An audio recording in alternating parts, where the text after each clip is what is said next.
มือเราสิไปตัดน้อยที่มือที่สิกลางเว้นนี่ป้าน้องตุ๊กไว้กลางคืนน่ะมาเนาะกลางคืนจะได้มามันเลิกงานจักโมงใช่เนาะบางมื้อก็5 โมง 6 โมงแบบนี้บางมื้อก็5 6 โมงก็มีเนาะโดยเพราะมันเป็นงานเหมาเด้สูงสุดเจ้าเฉพาะตัดอ้อยนี่คือตัดเองเลยมั้ยเนาะตัดลายก็เฮาได้เองเลยตัวนี้บ่ได้แบ่งกันกับทางญาติพี่น้องนะว่าบ่โอ้แต่ถ้าว่าเฮาตัดได้หลายก็น้องก็ได้แบบนี้แหละโอ้สูงสุดมื้อนึงเจ้าได้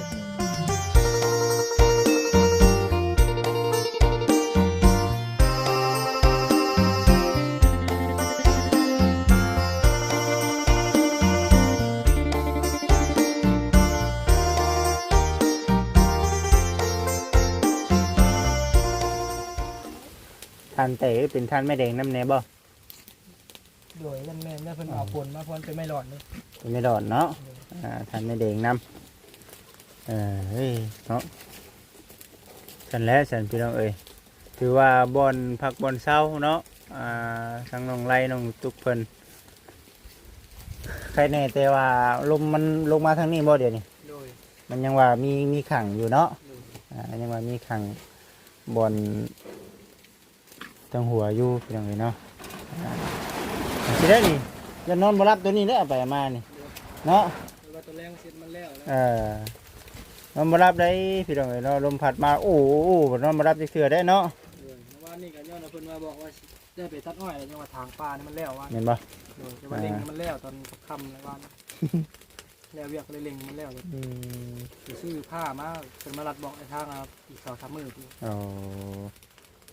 ว่าสิได้ไปตัดอ้อยมาพอได้นะซื้อข้าวซื้อน้ำเน่เนาะอาชีพเก่าอาชีพเดิมเฮาคืนมาอีกแล้วพี่น้องเอ้ยเพิ่นต้องได้มาซื้อผ้าไปตัดบัดนี้ก็ได้แต่ละปีนี่บ่ได้เนาะหลายเนาะแม่นบ่ตัดอ้อยนี่หลายแล้วบ่ค่อยที่มีเป็นยามเป็นช่วงเพิ่นแบบนี้บ่ค่อยเห็นน้องไส้เพิ่นพี่น้องเอ้ยเนาะมีแต่ไปอยู่น้ำปลาอ้อยปลามันเนาะมันก็บ่ได้มีว่ามีแต่อ้อยอย่างเดียวมันอยากยุบแล้วชั่วมือนี่แต่ก่อนน้ำมันหลายก็อ้อยแล้วทั้งบริษัทอ้อยบ่อยากให้ปลูกมันหลายแต่ก็เฮ็ดอยู่บ่มันเจ้าน่ะโดยเฮ็ดแล้วมันเน่าแน่มันก็เลยพากันยาเบิดแต่ก่อนแถวนี้ก็ป่ามันเบิดแล้วพันยามันบ่ได้เป็นดินเก็บน้ำนี่มันบ่คืออ้อยติโดยมันไม่เน่าเลยเปลี่ยนมาปลูกอ้อยอ้อยก็คือว่างามแท้ๆเนาะโดยเมื่อขึ้นว่าซั่นพี่น้องเอ้ยไปหาหน่อไม้กับน้องตุ๊กผมกินนี่หา3 โกนึงดอกเนาะได้หลายระวังเด้ออกมาได้ย่ำออกมาให้มันก่อนก็ได้มันเต้นได้ทานนี่เนาะทานมันเต้นไม่ห่าวแน่ไม่แดงแน่มันนั่นได้ทัดแน่เรื่องอะไรบ้างแต่ว่าอยู่ในนี่ก็เริ่มโจก่อนเนาะมันบ่โดยเริ่มโจก่อนในเรื่องทานคือต้องเลยแต่ว่ายังเห็ดอยู่ทางดุมพุทธโดยเห็ดไปพอได้ชื่อเนาะพอได้เงินชื่อนี่ขนาดที่ได้ไปพุ่นรู้มือธรรมดาหม่องบ้านตะคามไปปลาอ้อยปลามันนี่บ่โดยเพราะว่าไปที่ได้ไปไกลหม่องไกลแน่นะไปบ้านตะคามเป็นจะได้กล้าว่าจะได้มานอนนำน้องทุกอยู่บ่มาเพราะว่าน้องว่าคือเอารถเที่ยวเพราะว่ารถเป็นเขาพอพนักขึ้นมาใส่ครั้งหนึ่งด้วยห้ามปะน้องทุกอยู่คนเดียวได้เนาะโดยเวลาที่ไปกับอ้ายข้ามมากับพากันมานี่นะท่านได้เนาะไปยับพี่มาพี่ใครเต้นเลยขาดได้เสือนะมาพี่เนาะพวกนี้ยังบริจิตอยู่ดูว่าไก่ยังปั๊บเลยกินนี่ขึ้นทั้งรถเลยขึ้นทั้งรถนักท่องบ่น้องตุ๊กนักอยู่บ่นักอยู่ทีโอ้ยจักเดือนนี่เนาะซ้ำ4-5 เดือนนี่หู้เดี๋ยวบ่พี่น้องเนาะว่าเป็นผู้หญิงผู้ชายนี่เนาะยังก็มาเข้าไปเอ็กโกเบิ้งหนะพี่น้องเนาะตีนอยู่เนาะดูในท้องกันนุ่ยในเนาะโดยเขาก็ยังตีนกันยังตีนมันแห้งกันหาแนวบำรุงเนาะหาแนวบำรุงน้ำซื้อนมซื้อแนวสำหรับซื้อหนึ่งแค่ไหนเนาะก็บอกเลยซื้อลายมีเงินเนาะ อยากบำรุงอยู่ฉันมีแต่น้ำไม้นี่แหละว่าฉัน มีแต่น้ำไม้นี่แหละมันหาสบายเนาะเป็นเบิดพี่น้องเอ้ยเห็นบ่น้องไส้เพิ่นเฮ็ดน่ะมีแต่กออย่างเดียวบัดนี้อ้อยน่ะเนาะสมใบมันยังเป็นเบิดแล้วบัดนี้ยังกะมันโตไป ทางและเฮาเดินเวียงมาไว้เฮาก็ทางน้ำเนาะ โดย พอได้อันน่ะมันหกนี่บ่คักเด้พี่น้องเอ้ยเนาะมันหกก็เหมาะอยู่ได้บางนี่ก็ได้เนาะพอดีนั่งพากันมา เด็กเพิ่งขึ้นมาจากเชียงไทย น้องไรบ่ โดยเป็นไปเอาลูกหัวเพิ่น หัวมาติ โดย พอได้ขังเฮ็ดหัวให้แก ระวังเมื่อเกิดเบา อย่ามันดอกเนาะมืออื่นเราสิไปตัดน้อยติมืออื่นติ โดย สิกลางเว้นนี่ป้าน้องตุ๊กไว้ โดย กลางคืนน่ะมาเนาะ กลางคืนจะได้มา มันเลิกงานจักโมงซะเนาะ บางมื้อก็5 โมง 6 โมงแบบนี้ บางมื้อก็หา6 โมงก็มีเนาะ โดยเพราะมันเป็นงานเหมาเด้ สูงสุดเจ้าเฉพาะตัดอ้อยนี่คือตัดเองเลยแม่นบ่ตัดลายก็เฮาได้เองเลย โดย ตัวนี้บ่ได้แบ่งกันกับทางญาติพี่น้องนะว่า บ่ โอ้ แบบถ้าว่าเฮาตัดได้หลายครับน้องก็ได้แบบนี้แหล้ว โอ้สูงสุดมื้อหนึงเจ้าได้เท่าไหร่ก็ 200ปลาย300กันนี้ 300มัดนะ โดยเพราะว่าอ้อยง่ายในคณะอ้อยมันยากนี่ก็บ่ได้ค ลู รับ กอะเราได้มือละ600ค่ะ หา600สมมุติว่าคือน้องไซนี่นี่เอา200นี่มันเท่าไหร่ซะน้องอันน่ะไซ ก็200กับ2แสนเช้า มัดละพันบ่ 2แสนเช้า2แสน4ประมาณนี้ โอ้ ถ้าว่าชุมชนมันก็สิแพงกว่าหันอยู่ทางชุมชนอันนี้เข้าของบริษัทเด้ มื้อละแสน2แสนเนาะ โดย เฉพาะในช่วงที่บ่ไปตัดเนาะ โดย มันบ่ได้ตัดชั่วโมงเนาะแม่นบ่ โดย เพราะว่าบ่ได้ตัดชั่วโมงเด้ในการตัดอ้อยพี่น้องเอ้ย เพราะว่าเพิ่นให้ตัดแบบมันพอแปลงเพิ่นก็ช่างระยะนี่นะ โอ้ เพราะเพิ่นไล่มาอยู่แปลงนั้นมันจักมัดจักโตนแล้วเพิ่นก็ให้ตัดถ้าว่าเพิ่นไล่มันพอแล้วเพิ่นก็ให้ช่างอายุก่อนอันนี้ คันว่าหยุด เดี่ยวไว้ได้อ้อยคันสาม หยุดนี่คือบ่ได้แล้วเงิน โด นี่ ยเพราะว่าคันสิตัดไปหลายมันก็เหี่ยวอะนะ มีเบา เฮ้อ คันสามก็นี่นะมันเดี่ยวไม่ได้สามใบเด้แต่บักเอาแล้วก็หมัดนะ เนาะสั่งน้ำโอ้อดเอาเด้เนาะสู้ๆบัดนี้เด้อบัดนี้บัดน้องตุ๊กคอดนี่เด้อบัดนี้เนาะสิเฮ็ดจังได๋สมมุติว่าคือท่านน้องตุ๊กคอดนี่หยุดงานบ่หรือว่าจังได๋ ก็ได้ยุดแล้วก็ได้ หยุดบ่ เพิ่นทอโดยว่าสิต้องได้มาเบิ่งมาดูแลทั้งนี้ซะก่อนแล้ว คุมพูนคุมภัยเด้เนาะ โดย คุมพูนคุมภัยใส่น้องตุ๊กอยู่ผู้เดียวผู้ที่ให้เนาะจักกันใดเป็นห่วงลูกจักกันใดสิอยู่ภัยใส่แน่เนาะสิอยู่ภัยอยู่เย็นนี่ สิได้อยู่ไผอะไร ใช่บ่อยู่กรรมอยู่ไพ่ไผอยู่กรรมอยู่ไพ่ได้นะถือว่าดีพี่น้องเอ้ยเนาะ เอาผิดแหละแล้วมา4 มือเขาก็ออก5 มือเขาก็ออก ก็ออกหน่อยแท้ มันทอน โอ้บ่ได้ได้เนาะเห็นบอกเขาเฮ็ดเรื่องที่15มื้อครึ่งเดือน โดย เดือนแล้วเขาจะอยู่บางคน ครึ่งเดือน15มื้อผู้อยู่กรรมอยู่ไพ่อะไรอดได้ดอกว่าอดได้ก็ดีพวกเพิ่นบอกสิเนาะ อดเอาแหละ อดเอาสู้ๆเนาะให้น้องใช้น้องได้อ๋อที่ว่าเอิ้นเจ้าให้เอาตะขัวลงนะเอาตะขัวลงบ่ใช่ เนี่ยบ่ฮู้เพิ่นมีชาวลงมาหรือบ่ทันลง เอาลงบ่เอาลักขัวลงบ่ไปจะไปซอยบ่ไปไปซอยก่อนเด้อไปซอยน้องมันน่ะไล่ก่อน ไม่รู้นะ พดแล้วน้องตุ๊กเอ้ยพดเด้อน้องอย่านั่งเพิ่นสังแยงเจ้า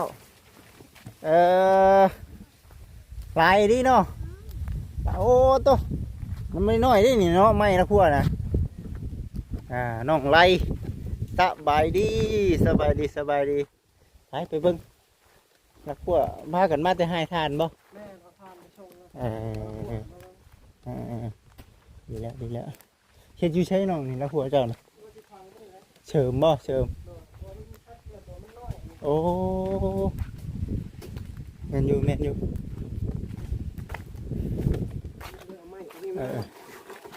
ว่ามันห่างเนาะ แม่น ดี๋ยวนี้พี่น้องเลยเนาะโอ้ได้อยู่บ่ ได้อยู่ เออ ไม่ว่าจะเอามาลงเต่ามันเอาลงเบิดมา อันนี้บ่พอดีเฮ็ดอันน่ะเฮ็ดเตาล้มเฮ็ดอันน่ะละคั่วน้ำเลยเนาะ แม่ อืมดีแล้วฉันพี่น้อง ดึงให้มันได้ สองให้น้องเพิ่นช่วยกันพี่น้องเอ้ยพุ่น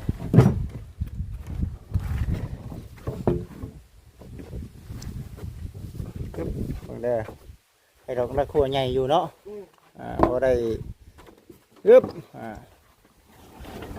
ใครดอกมีแต่คนเนื้อคนฉู่กับอันน่ะเวียกนักพี่น้องเอ้ยเนาะบุกในการเฮ็ดเวียกย่อนี่มันง่ายได้เนาะจักกันใดปลูกมันจักกันใดปลูกอ้อยพี่น้องเอ้ยเนาะซันนี่กับทั้งน้องๆเพิ่นก็เพราะว่ามันเคยผ่านทุกข์ผ่านยากมาหลายแล้วปึ๊บไปปึ๊บหลายลักก็ดีใส่แถวนี้เอาเนาะใส่แถวนี้เอา จะตัดมาเสริมอะไรอยู่ เชอร์บีได้นี่เนาะใส่เนาะแต่ว่าน้ำมังจับนี่เป็นน้ำจับเก่าเนาะ แม่ ตัวเก่าก็ได้พอได้เสริมตามนั่นใช่ไปเดี๋ยวไปหาน้องตุ๊กก่อนโอเคน้องเอ้ยสบายดีน้องไล่พี่น้องเอ้ยเนาะถือว่าช่วยกันเนาะเฮ็ดเวียกเฮ็ดงานทางน้อง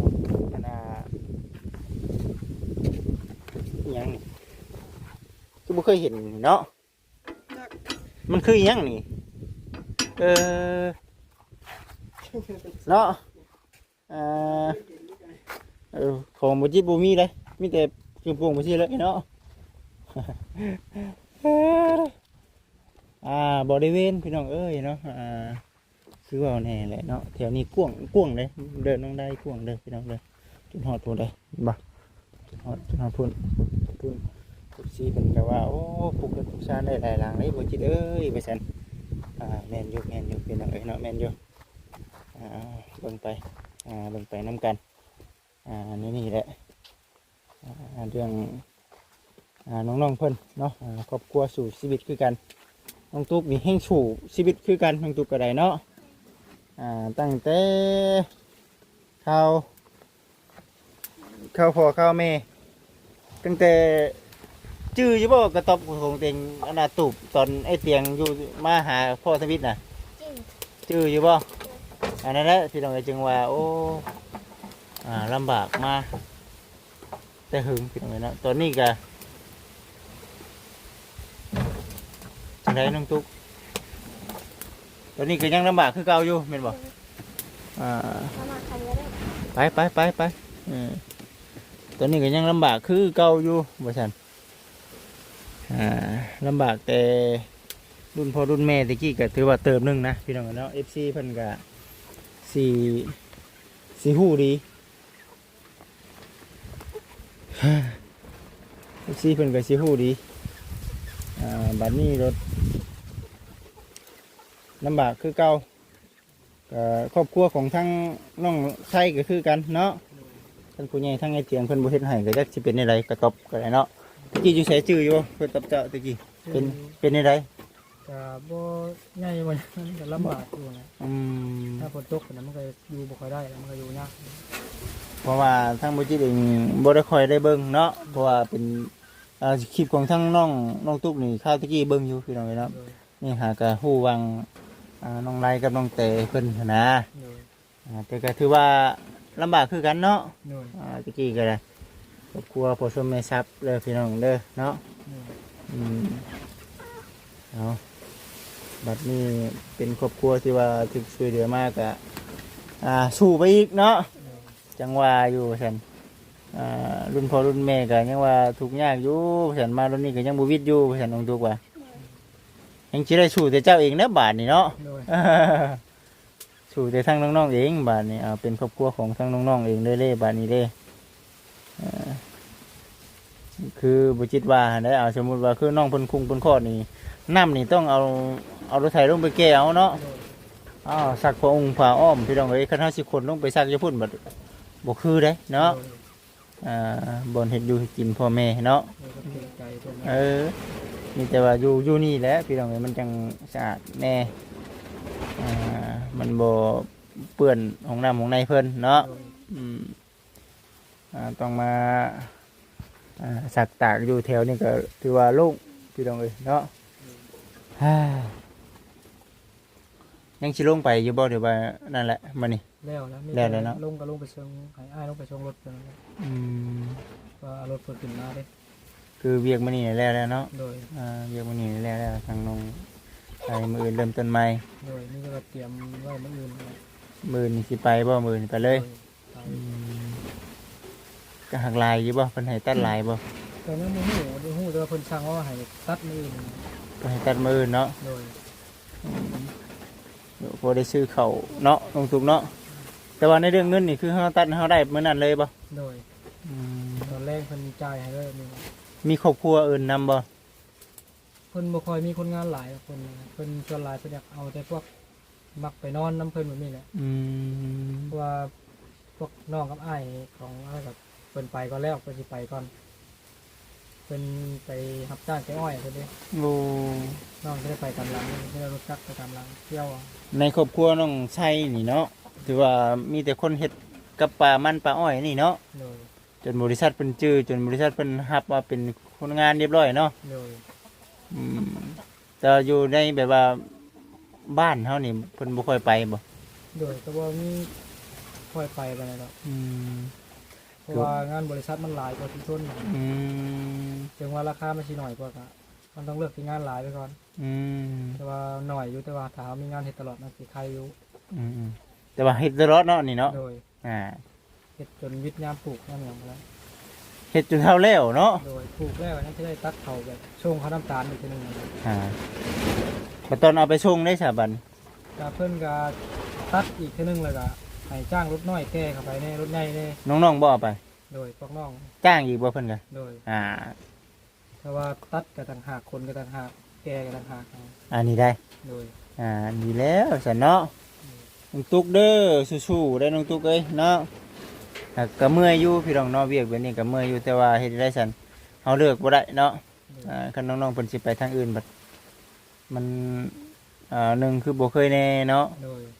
อยู่นำบงอ้อมแถวนี้แหละต่อไปบัดได้ลูกได้เต้าขึ้นมาเป็นแห้งยากอีกเนาะ โดย สิไปไกลบ่ได้อดทนเอาเนาะผู้ได้ชายเดียวทั้งอ้ายเองสิได้กลับได้เนาะสิได้กลับเบิ่งบ่ได้ชื่อของอันนั้นมาแล้วของคิดว่าอันนั้นน้องตุ๊กเอ้ยคิดว่าได้กินอยู่เนาะของเย็นๆมาสั่นเก็บไว้เด้อน้องตุ๊กไปซื้อกาแฟนมบ่หรือว่าน้ำปั่นคันบ่อยากซื้อก็เก็บไว้เนาะเงินก็มอบให้เพราะให้น้องติดไทยพี่น้องเอ้ยยันว่าเวลาไปเวียกไปงานไปในเมืองบดเห็นหมู่ซื้อหันซื้อนี่บัดน้ำลายน้ำเขาเนาะน้ำลายน้ำเขาว่าซั่นคิดว่าเอาระมัดระวังน้ำเด้อน้องตุ๊กเด้อเรื่องทองเรื่องใส่อย่าเห็ดนักลายเนาะใครอยู่หรอกวิ่งนักนี่น้องใส่เป็นชวนเบิดพี่น้องเอ้ยเนาะถือว่าเก่งๆดูมันทั้งสองคนคนนี้ก็หากินเก่งพี่น้องเนาะไปแป๊บเดียวเก่งนะไม่สู่ครอบครัวกินเนาะน้องใส่กับไปให้ทุงให้ทานไปขายแล้วก็ไปตัดอ้อยหับจ้างถือว่าแบ่งงานกันก็ถือว่าโอเคอยู่ทั้งน้องตุ๊กเพิ่นอยู่บ้านเพิ่นก็เฮ็ดอยู่ให้กินถ่าแล้วว่าช่วงแรงก็ได้เฮ็ดถ่าเช็ดกับป้ากับอย่างเพิ่นแล้วบางมือเฮ็ดนำกันแล้วก็แบ่งกันกินนำนี้แล้วดีแล้วเจ้าเฮ็ดข่อยเฮ็ดนั่นแหละเนาะแบ่งกันไปแบ่งกันมาแหละมันจังบ่เครียดกันมันจะว่าโอ้ยไผ่ผู้นี้นะถ้าจะกินชื่อๆบ่ได้ให้เนาะมันเป็นนั่นน่ะเด้น้องตุ๊กก็ช่วยน้ำแน่ส่วนน้ำแน่เด้อบอกไว้นี่ได้พี่น้องเนาะน้องตุ๊กเพิ่นก็ยังน้อยพวกเราอย่าขี้งอเด้อ ไปใส่เด้อเด้อน้องเด้อไอเมื่อก่อนไอเมื่อก่อนมาอยู่ดีไม่แห้งนะฮะสบายดีอยู่ดีไม่แห้งพี่น้องเอ้ยไปสันเนาะทางบัจิตเองก็ได้สิได้ขอตัวจบคลิปแล้วก็เมื่อก่อนเนาะให้ทั้งน้องๆเพิ่นเฮ็ดอยู่เฮ็ดกินกินข้าวเที่ยงแล้วก็เอาไปเวียกลาวก็สิแนวนี้แหละพี่น้องเอ้ยเนาะพุ่นน้องใช้เพิ่นยังชี้ทางอยู่พี่น้องเอ้ยตัวนี้เนาะทางให้มันเป็นเพิ่นว่าเป็นเลยเป็นคือแบบนี้เนาะไป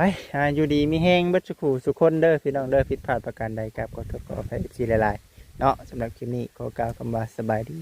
ดีพี่น้องเอ้ย